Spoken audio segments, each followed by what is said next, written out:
Magandang hapon sa inyo lahat. Ito po si Herbert Curia, author-promoter ng Human Rights Promotion. Ang boses ng Human Rights Promotion. Sa malayang demokrasyang ito, pakibat ang ating pananalig sa ating banal na Panginoon Diyos, banal na Panginoon Kristo at gabay ng kaliwanagan ni Manang Santa Maria. Mula sa isyong ating nakalap at bumabantay sa mabuting pamamahala, patas ng hustisya at karapatang tao. Ay hinggil sa issue ng evacuation centers and student moratorium signed into law by President Marcos yesterday.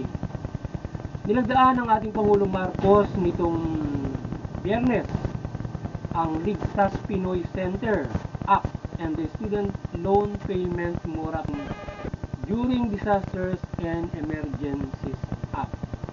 Yan. Ito yung ating tinunghayang issue ngayon na sinabatas itong evacuation center na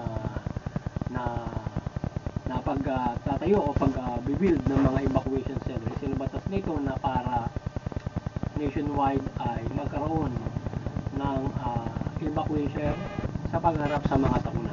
At kalisabay nito ay yung student loan payment moratorium na kung saan ay yung mga estudyante ay madi-deferred yung kanilang payment sa tuwing panahon ng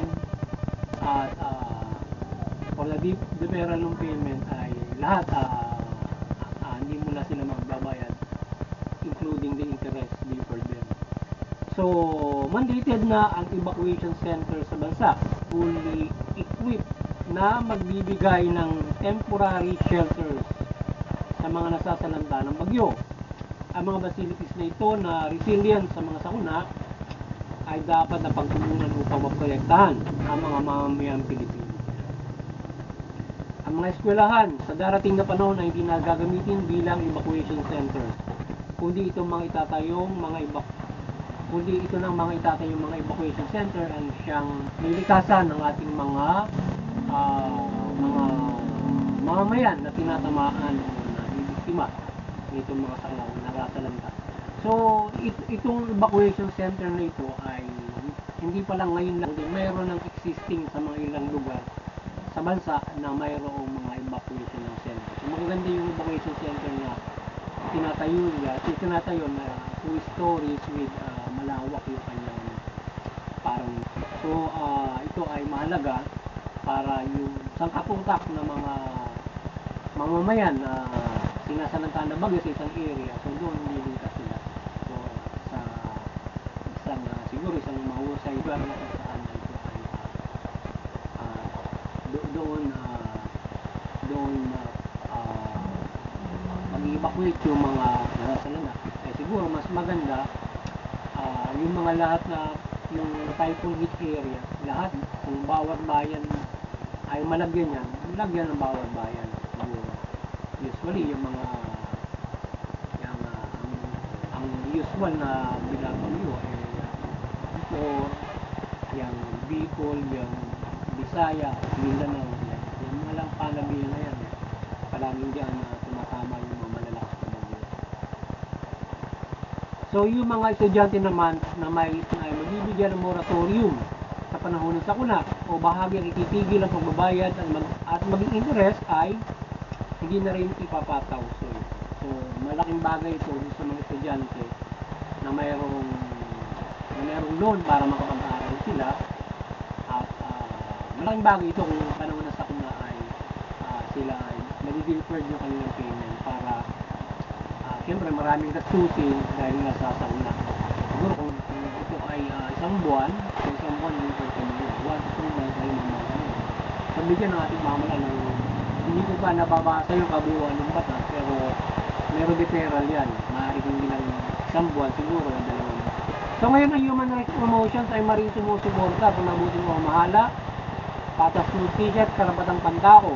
At issue nito ng pagpasa ng batas hinggil sa evacuation centers at student moratorium ay ating sinusuportahan ang programang ito ng ating pamahalaan to become resilient at to mitigate sa mga sakuna na nananarasa sa mga particular bagyo at mga pagbaha, etc. na mga hinaharap natin dito sa global warming na nakasasalanda sa ating bansa. So, ang hakbangin na ito na protektahan ng sambayan ng Pilipino sa mga sakuna ay masang tumutugon sa kaligtasan ng bawat tao at pamilyang masasalanta at higit ay ang pagliligtas ng ating Panginoon Diyos. So, itong hakbangin na ito ng ating pamahalaan, malaking bagay ito para protektahan yung lipunan Pilipino na pangunahing sinasalanta ng mga bagyo para mayroong lilikasan. So, at yung pating itong pagharap sa bagay may mandated na kung paano ka mag-iibig. So, pinakamahalaga, mayroong pag-iibakutan. Ang minandate nila, hindi kung saan, halimbawa, mag-iibakut, hindi ka maghahanap basta-basta ng building, pupunta mo o mga eskwelahan. Ngayon, kung yung mga tao na halimbawa, signal number 4, signal number 3, na alam mo na maraming ulan o malakas ito, pag pinorse evacuation, doon agad dadalayin sa mga evacuations na sila yun naman. Di ba? Napaka-cool, napaka-ganda.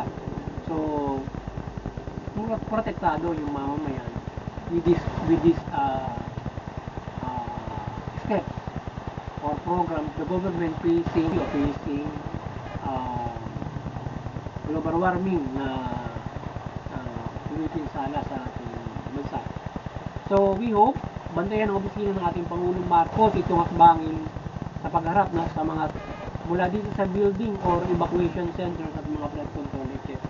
Upang ang mga pundong ilalan dito, lalo na bilyon na hindi pa ng mga bagyo rin na masasalanta na lamang sa kamay ng mga tiwal siya.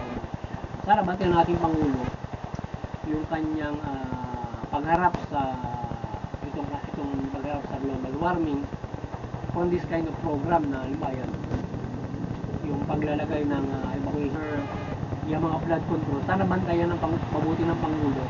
Humingi siya ng report every twice a year, 6 months and end of the year na makikita niya yung in progress ng mga flood control or ng mga nitong mga sinasabing mga evacuation center. So, halimbawa, DPWH for 6 months, ano na ba natapos nyo? Dapat in progress na nalaman ko. So, kung ang target nila 10, so within this term, alam niya agad na meron. Tapos sigurado may picture o mapupuntahan na kanya mga tauhan yun para sila rin tapos at maganda the quality. Diba? So, our president magpo-provide siya ng i-inspect doon sa mga lugar na yun at iswas kasi para mas maganda makasiguro na yung mga pundo na yan o yung mga ipapagawa niyan talagang magagawa at hindi makukurat yung mga pundo ang mga bilyon, siguradong bilyones ang magagastos dyan sa mga evacuation center na yan mga flood control project na binabahan nyo naman bilyon-bilyon yung nilalaan hindi naman natapos hindi parang walang hindi pa agad na hindi nga natatapos agad or parang po.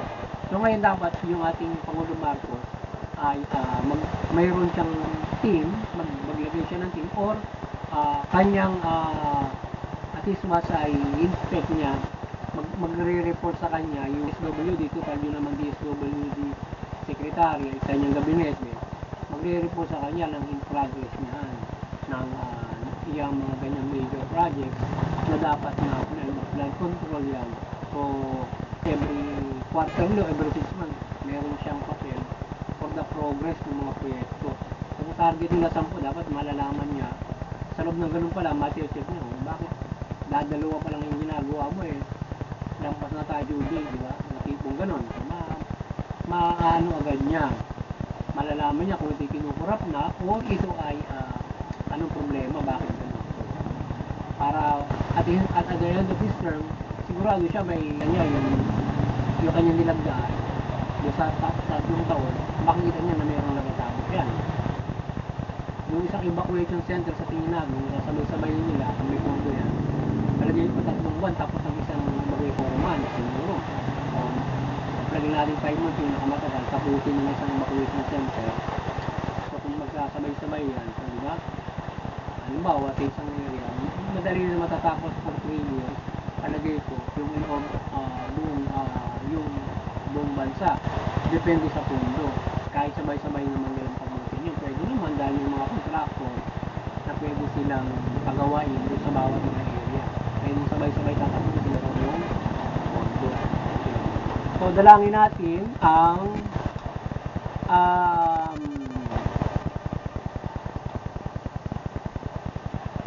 so, usapin naman ng moratorium sa banti ay malaking tulong ito sa panahon ng sakuna upang maibsan ang kagastusan at ang pasanin sa panahon ganito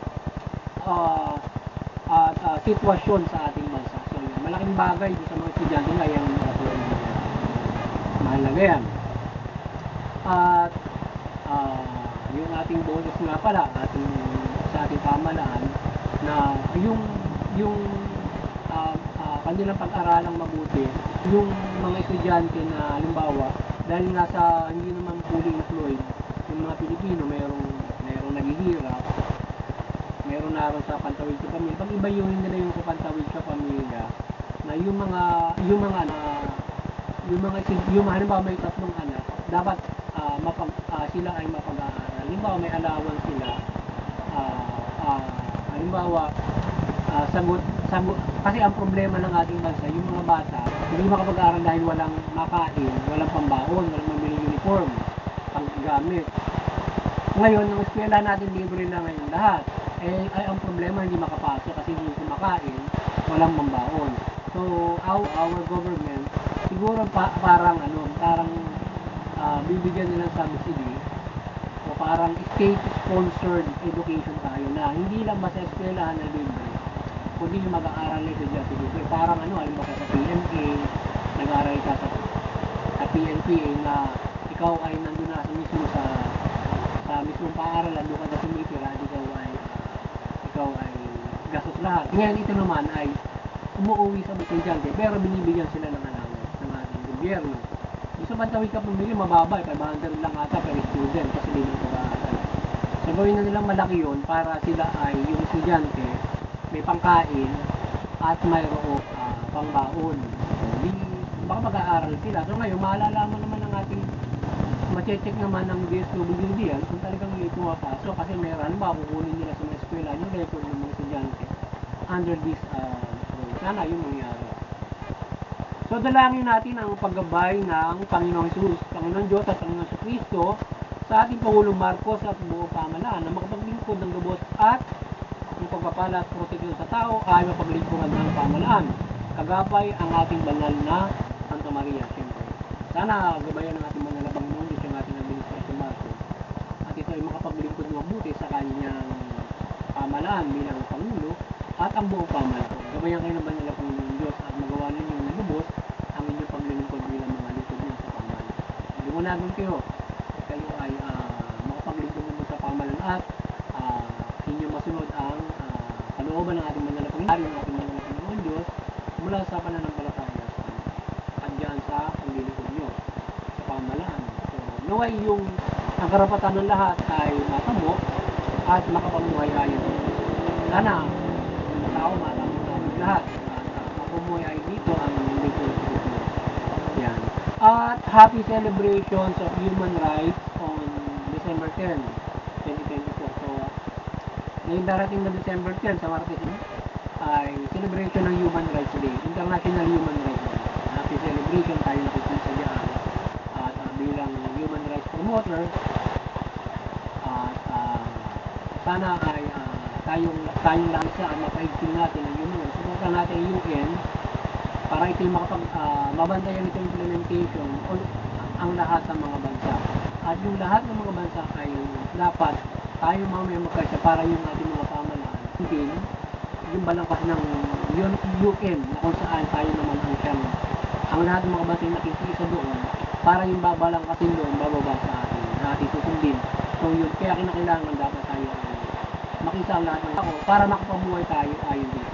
Huwag natin ipagpas sa gobyerno lang yan kasi kakaiba tayo dyan pag natin promote para tayo ay makapabuhay ayon dyan. Kung kayo mayayaman na, marami na kayong pera, may maganda kayong pamumuhay. Maganda sa ibang mamamayan natin na standard, mamumuhay ng standard. So wala naghihirap na Pilipino o sino man tao sa buong mundo kundi they live according to rights, human rights. Kapag kasi tayo ay tinatamasa natin ang karapatan ng tao, ay tayo makapamumuhay ng sapat at ayon nga sa karapatan. Ano ba yung sapat na pamumuhay ayon sa karapatan? Standard, halimbawa from salary, may standard salary ka. Ano ba yung standard salary? Ito ay makapamumuhay ka ng lubos sa iyong pambawa. Sa lipo ng Pilipino, magkano ba ang dapat na standard salary natin dito para tayo makapamumuhay ng maayos? Ako, dapat siguro mga 40,000 dito sa atin. So, nakapamumuhay ka na ng maayos noon na mayroon kang tatlong anak. So, okay na yun. Makapagpapaaral ka, kakain kayo ng maayos, 40,000 halimbawa. Kayo maaari makapag-amortize ng bahay na ganun ang presyo. Pero kung mababa doon, parang yun ang pinakamunis mo, halimbawa, yung standard salary na yan.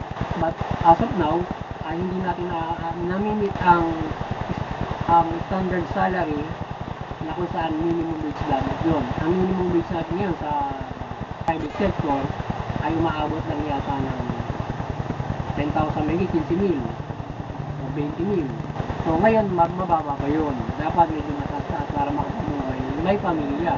Siguro kung sa individual o pwede ng pero kung tutuusin dapat ay pag may pamilya ka mga 40 pataas, ganun. Yung iba masa kasi ganun, namumuhay sila ng ganun. And kapag maganda yung ekonomiya, mas malaki pa kasi ano yun kung baga minimum wage yung standard mo, so yung napagtatrabuhan mo na kumpanya o even the government, mas bibigyan ka pa na mas mataas doon sa salary na tinatawag bilang standard. Ibig sabihin kapag standard, mapumuhay lang ng ayon or maybe mas more than kung maganda yung ekonomiya, maganda yung produksyon, maganda ang nangyayari sa bansa. So, ganun ang pinakamauna. Kaya tayo sumuporta sa human rights at tayo ay, ang lahat ay nakapamumuhay ng maayos. Kasi napakahirap. Sana ay magkaroon din ng produksyon. Makita nyo yung iba, kulubi. Yung iba, walang bahay.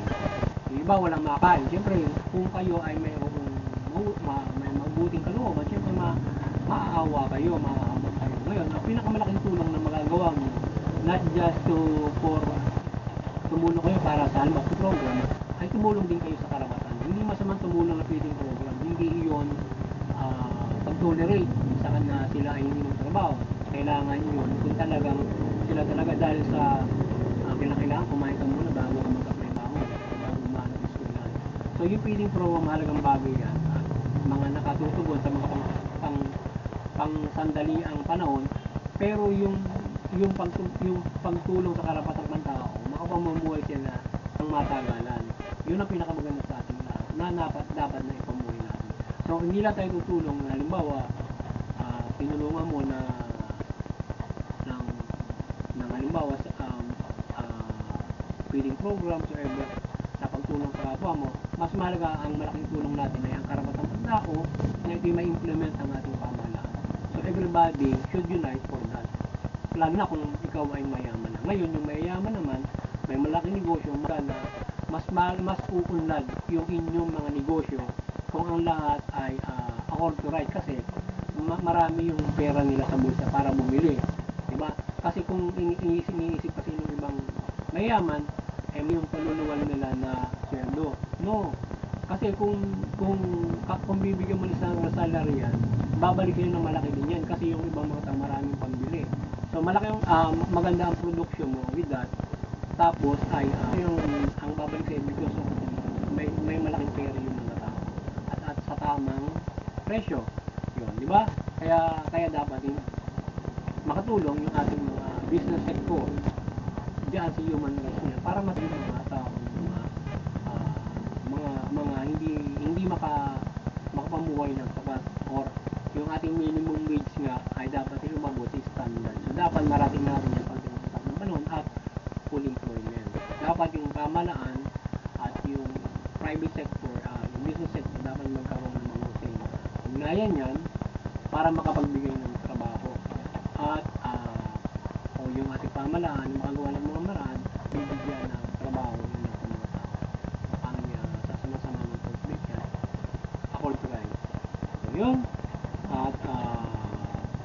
unite and support human rights implemented in the world from United Nations for to you. Happy Human Rights Day ngayon darating na December 10.